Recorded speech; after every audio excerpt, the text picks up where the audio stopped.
bahwa setiap kekuasaan atau rezim penguasa yang tidak peduli pada keadilan pasti akhirnya roboh atau runtuh. Soal kapan bukan urusan manusia. Manusia hanya berusaha, hasil akhir di tangan Allah Subhanahu wa taala yang Maha Esa. Kita sekarang masuk ke bab 13, yaitu masa depan Papua Barat dan Papua. Republik Indonesia resmi memperoleh West Guinea atau sekarang Provinsi Papua Barat dan Provinsi Papua setelah dilakukan PEPRA, yaitu penentuan pendapat rakyat atau Act of Free Choice bagi rakyat di kedua provinsi tersebut. Yakni pada 2 Agustus tahun 1969 berdasarkan New York Agreement antara Indonesia dan Belanda di New York sesuai salah satu resolusi Sidang Umum PBB 1962. Resolusi itu berisi ketentuan bahwa otoritas PBB sementara mengambil alih urusan West New Guinea dari kekuasaan Belanda. Ditentukan bahwa pemerintah Indonesia akan menyelenggarakan PEPRA atau Act of Free Choice untuk mengetahui apakah rakyat West New Guinea ikut Indonesia atau ikut Belanda. Nah, hasil Act of Free Choice itu adalah 1025 orang Papua di West Guinea yang ditetapkan oleh pemerintah Indonesia secara aklamasi. 100% memilih ikut Indonesia. Atas anjuran pejuang Papua Frans Kasyabo, wilayah Papua Indonesia itu setelah Papua dinamakan Irian, ikut Republik Indonesia Anti-Nederland. Kemudian Pak Harto menyetujui nama Irian Barat menjadi Irian Jaya. Saudaraku, belakangan para tokoh Papua dari berbagai kalangan menyebut Act of Free Choice itu sebagai Act of Mockery atau Act of No Choice, tidak ada pilihan. Alasannya PEPRA itu dilakukan secara sepihak dan 1025 orang itu tidak berhak mewakili jumlah penduduk etnik Melanesia di Papua itu yang menghuni wilayah West Guinea yang berjumlah 800.000 orang. Namun Indonesia bersikukuh bahwa West Guinea yang dijajah oleh Hindia Belanda merupakan bagian yang tidak terpisahkan dari wilayah Hindia Belanda, sehingga protes semacam itu tidak usah diperhatikan.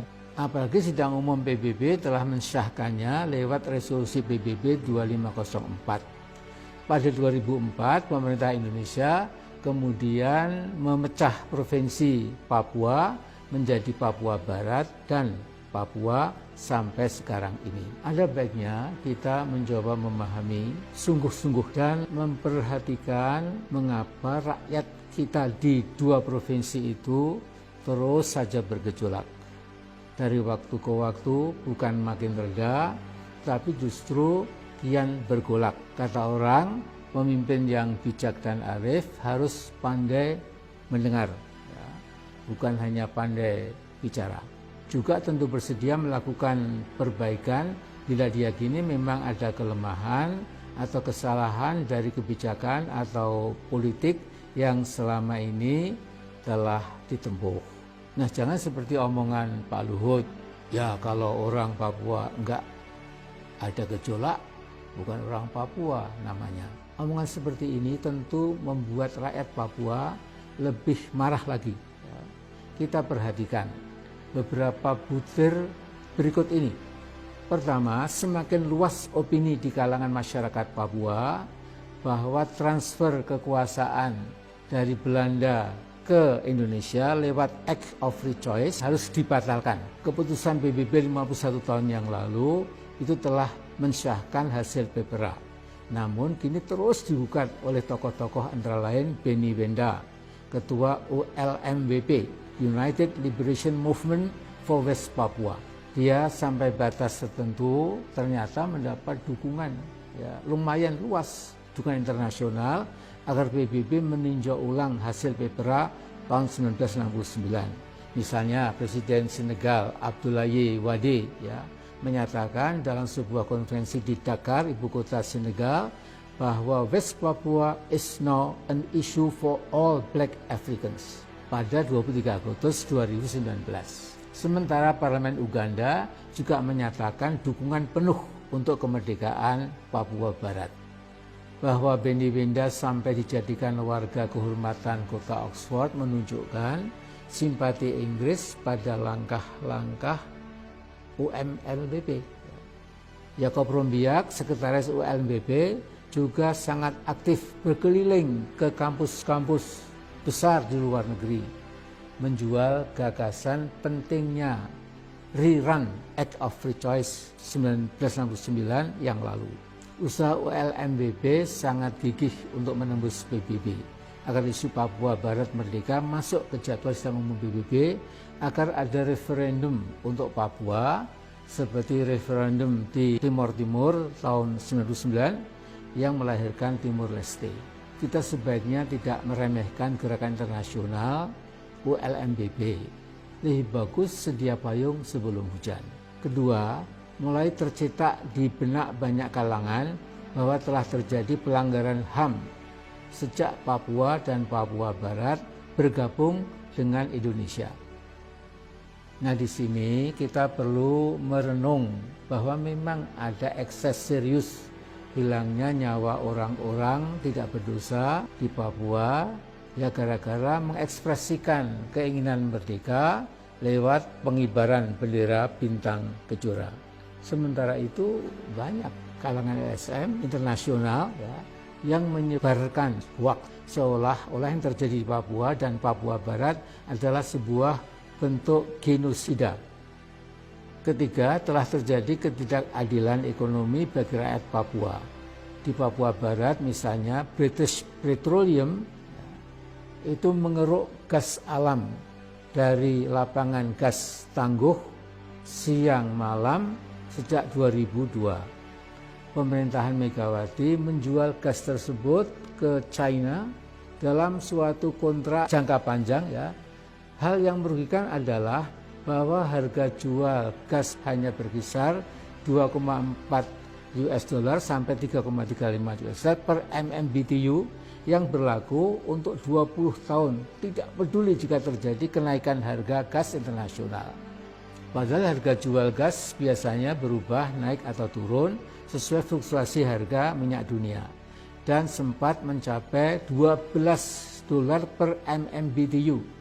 Setelah dirugikan puluhan tahun dengan harga jual gas Tangguh yang rendah pada 2014, pemerintahan SBY akhirnya alhamdulillah berhasil menegosiasikan harga menjadi lebih bagus, yakni sekitar 12 dolar per MMBTU. Di Papua, Freeport-McMoRan bukan saja menjadi semacam negara dalam negara, tapi negara di atas negara. Di Papua, PT Freeport ini asing ya, dan MIFI, nah ini nasional, menjadi musuh rakyat Papua. Keempat, di samping perusahaan asing seperti British Petroleum di Papua Barat dan Freeport-McMoRan di Papua, kehancuran ekologi, bahkan pembunuhan ekologi, ekosida ya, berjalan terus tanpa henti.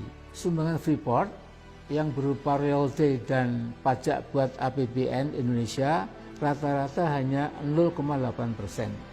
Jadi seandainya Freeport ditutup dan tidak diperpanjang lagi, ekonomi Indonesia tidak akan terpengaruh sama sekali. Akan tetapi kehancuran ekologi yang tidak mungkin diperbaiki dengan cara apa saja sesungguhnya lebih berbahaya lagi. Menirukan pendapat Profesor Agus Sumule dari Universitas Papua, keputusan seluruh perusahaan ekstraktif seperti BP dan Freeport ditentukan 100% oleh Jakarta. Setelah 30 tahunan semua akan musnah. Tidak ada lagi yang tersisa kecuali limbah toksit untuk rakyat Papua. Kelima, sangat lucu kalau ada tuduhan telah terjadi rasialisme terhadap rakyat Papua. Tetapi itu menurut kita. Namun banyak tokoh Papua pro kemerdekaan yang menuduh ada rasisme institusional yang dilakukan Indonesia sejak 1969. musibah yang terjadi pada Juli Agustus 2019 kemarin, ya, karena ucapan tidak senonoh dari sejumlah orang terhadap mahasiswa Papua di asrama mereka di Surabaya ternyata memicu huru-hara di banyak kota besar di Indonesia. Di antara kita banyak yang kaget melihat demikian luasnya warga Papua bergerak serentak menuntut kemerdekaan Papua. Di antara intelektual Papua ada yang berkomentar, dulu Papua dijajah oleh white colonialism, ya, sekarang oleh brown colonialism. Pemerintahan Jokowi rada panik pada Agustus 2019 menghadapi unjuk rasa yang sampai merambat ke ibu kota di depan istana. Akhirnya pemerintah pusat memblokir akses internet di Papua, 19 kota kabupaten dan Papua Barat 13 kota kabupaten. Dilaporkan oleh 5 LSM terkemuka di PT UN, Jokowi dan Menkominfo divonis melanggar hukum. Tentu dua tokoh kita ini tersenyum kecil karena harus membayar biaya perkara sebesar 475.000. Tetapi yang lebih parah adalah pelarangan wartawan asing dan ini perwakilan PBB yang tidak pernah diberi izin masuk ke Papua dan Papua Barat. Pelarangan itu tetap berlaku sampai sekarang, sehingga mereka menyimpulkan memang ada yang ditutupi oleh pemerintah Jakarta. Otomatis hal ini membuat citra Indonesia menjadi, ya katakanlah, negatif di mata publik internasional. Dan keenam, kesadaran rakyat Papua makin dalam bahwa bukan saja korporasi ekstraktif asing semisal British Petroleum atau Freeport dan korporasi yang lebih kecil dari Perancis, Spanyol, Norwegia dan lain-lain telah menyedot kekayaan alam Papua dan dibawa ke luar negeri, namun juga perusahaan-perusahaan dalam negeri. Sebagai misal, MIFI, Merauke Integrated Food and Energy Estate. MIFI ini membagi tanah Merauke seperti membagi tanah kakeknya sendiri. Dan jangan lupa, semuanya seizin pemerintah pusat. MIFI bergerak sejak 2008, yang sebelumnya kalau tidak salah bernama MIRI, Merauke Integrated Rice Estate, tahun 2006. Lihatlah, tanah di Merauke dibagi oleh 33 perusahaan dalam negeri yang bergerak di perkebunan kayu, sawit, tebu, jagung, padi, dan pengelolaan kayu. Misalnya PT Kerta Kencana memperoleh 160.000 hektar, PT Balikpapan Forest Indo 45.000 hektar. Di bidang sawit, PT Energi Hijau Kencana 90.000 hektar. Di bidang perkebunan, PT Hardaya Sugar Papua 45.000 hektar. PT Agri Surya Agung 40.000 hektar. Nah, kemudian di bidang perjagungan, PT Medco Papua Alam 74.000 hektar. Dan banyak PT lainnya yang bila dijumlahkan telah membagi-bagi sekitar 2 juta hektar tanah milik rakyat Papua di Merauke. Perampasan lahan ini punya tujuan tunggal, memenuhi semata-mata kebutuhan PT-PT ekstraktif itu. Sama sekali bukan untuk memenuhi kebutuhan pangan nasional, ya, seperti jargon yang dijual selama ini. Sayang sekali pemerintahan Jokowi bukannya menghentikan perampokan sebagian tanah Merauke, tetapi melanjutkan secara konsisten. Akhirnya perlu kita catat perkembangan mutakhir Papua dan Papua Barat.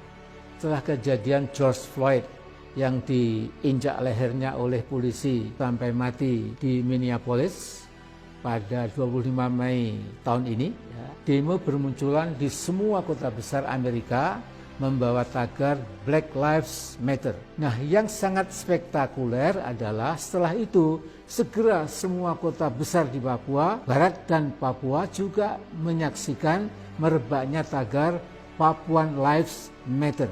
Jadi saya usul, sebelum semuanya terlambat, secepatnya pendekatan yang selama ini dilakukan Jakarta di Papua yang lebih banyak berintikan security and military approach dalam mengatasi gejolak sosial, politik, dan ekonomi Papua dan juga Papua Barat sebaiknya segera dihentikan. Pendekatan keamanan dan militer itu dipadukan dengan undang-undang otonomi khusus bagi Provinsi Papua dan Papua Barat ternyata belum dapat mengatasi gejolak keinginan merdeka dari rakyat Papua.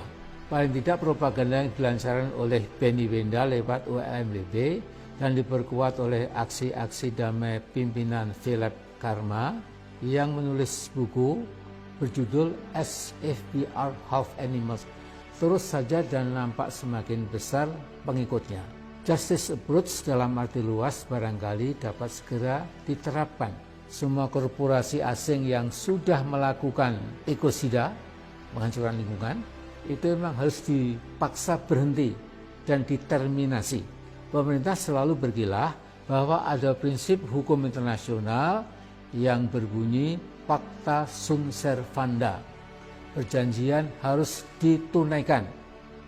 Padahal ada prinsip yang sederajat berbunyi rebus sextantibus, things this standing, yang bermakna bila dalam perjalanan pelaksanaan perjanjian terjadi perubahan situasi yang meruntuhkan maksud pokok perjanjian itu, maka pihak yang dirugikan langsung dapat meminta renegosiasi, bahkan meminta terminasi alias pengakhiran perjanjian. Lihatlah musnahnya ratusan kilometer persegi pegunungan Jayawijaya yang berubah menjadi legokan atau lubang raksasa gara-gara tambang Freeport yang ugal-ugalan. Freeport mengeksploitasi dan mengekstrasi tambang emas di sana sambil menghancurkan lingkungan secara total. Seharusnya Freeport bisa ditutup pada pertengahan 1990, tetapi kita tidak berani. Alasannya, bila Freeport marah, kasus itu akan dibawa ke arbitrase internasional dan kita pasti kalah. Nah, sebagai negara terbesar keempat di muka bumi, seharusnya Indonesia tegas bahwa sumber daya alam Indonesia adalah untuk bangsa Indonesia sendiri. Korporasi asing silahkan melakukan investasi di bidang pertambangan atau pertanian atau perkebunan dan sebagainya. Namun Indonesia tetap menjadi negara tuan, bukan negara kacung yang menderita kompleks inferioritas. Lihatlah Cina misalnya, dalam membela kepentingan ekonominya, Cina membuat peraturan setiap sengketa dengan korporasi asing harus dibawa ke arbitrase Cina sendiri. Ternyata semua korporasi asing yang bergerak di Cina memenuhinya. Bolivia negara kecil tetapi presidennya punya nyali besar dan berjiwa petarung. Evo Morales begitu dilantik jadi presiden pada 2006 langsung memanggil seluruh korporasi asing yang ada di Bolivia. Semua korporasi asing diberitahu bahwa secara sepihak pemerintahan yang baru akan membuat aturan baru yang berpihak pada kepentingan rakyat Bolivia. Dengan aturan baru itu, semua korporasi asing masih mendapat untung tetapi jauh lebih kecil, tidak bisa semena-mena lagi. Anehnya, seluruh korporasi asing semua setuju, tidak ada yang meninggalkan Bolivia. Sayangnya Indonesia negara besar tetapi elit penguasanya bernyali kerdil dan terus saja menjadi subordinat berbagai korporasi asing. Di atas kertas setelah Inalum membayar 3,8 miliar dolar, Indonesia menguasai 51% saham PT Freeport.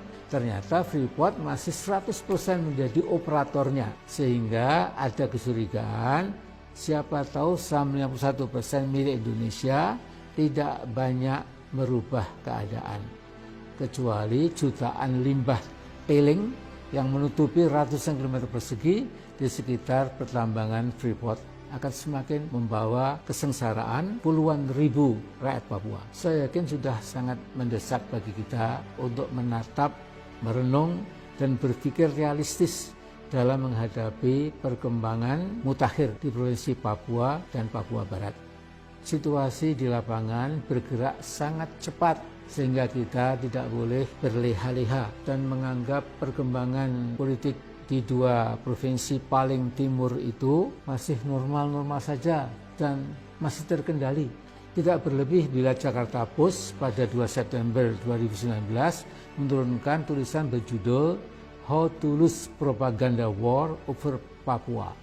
Harus kita akui bahwa ofensif diplomatik dan propaganda tokoh-tokoh di dua provinsi Papua sudah memetik hasil besar di dalam dan luar negeri.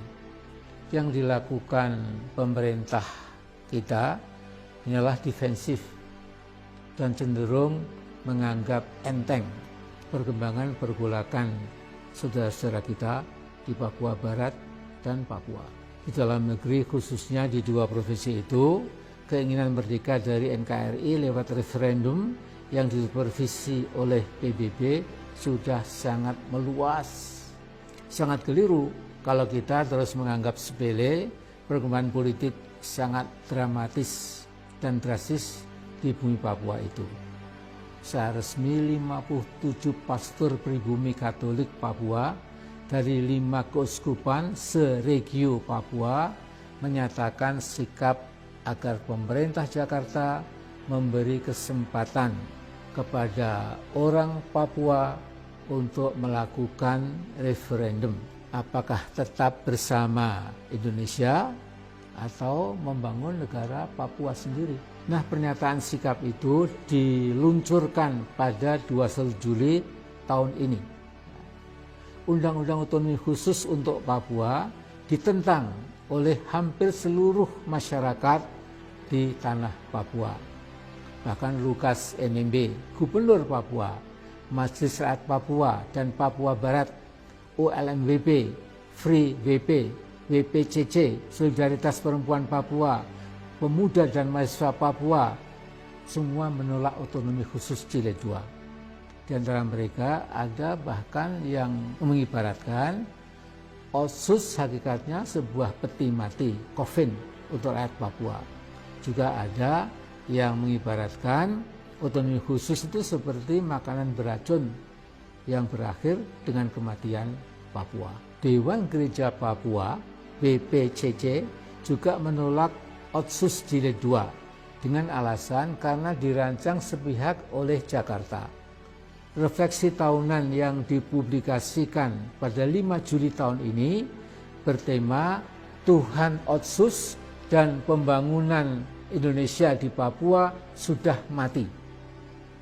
Tema itu menunjukkan kekesalan dan kemarahan masyarakat Papua yang kini sudah sama cerdasnya, sama pintarnya, sama tajamnya dengan masyarakat suku-suku lainnya di Indonesia. Sungguh sangat gegabah bila di antara kita ada yang masih menganggap seolah saudara kita di Papua kalah cerdas dan kalah pintar dibandingkan dengan suku atau etnik lainnya. Perkembangan cukup mengagetkan adalah apa yang terjadi di kantor Dewan Adat Papua, Bidap Expo Wamena pada 22 Juli tahun ini. Tatkala diumumkan sebuah petisi namanya Peluncuran Petisi Rakyat Papua Tolak Otsus Jilid 2, dan yang hadir tidak sembarangan. Tokoh-tokoh seperti Philip Karma, Yosefa Alomang, Dewan Adat Papua, perwakilan akademisi Uncen, dan 23 organisasi pergerakan yang terdiri dari LSM dan berbagai organisasi akar rumput.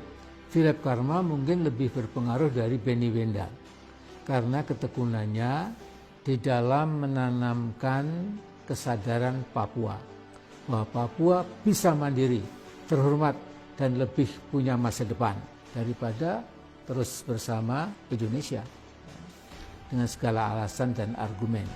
Sementara Mama Alomang atau Yosefa Alomang dianggap sebagai Ibu Kartini Papua, tokoh wanita yang sudah sangat sepuh tetapi berani menentang PT Freeport itu tidak pernah lelah membangun rasa percaya diri rakyat Papua.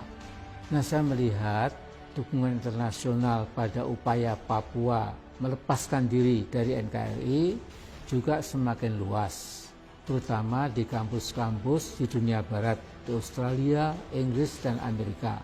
Hampir semua negara Melanesia mulai terbuka juga mendukung perjuangan kemerdekaan Papua. Pada 30 Juli tahun ini, rakyat Vanuatu di samping merayakan kemerdekaannya yang ke-40 ya, juga menyatakan dukungan Vanuatu untuk kemerdekaan Papua dan Papua Barat. Pada 23 Juli tahun ini ada pawai ribuan orang di kota Port Vila yang membawa dua bendera, bendera Vanuatu dan bendera bintang kejora Papua.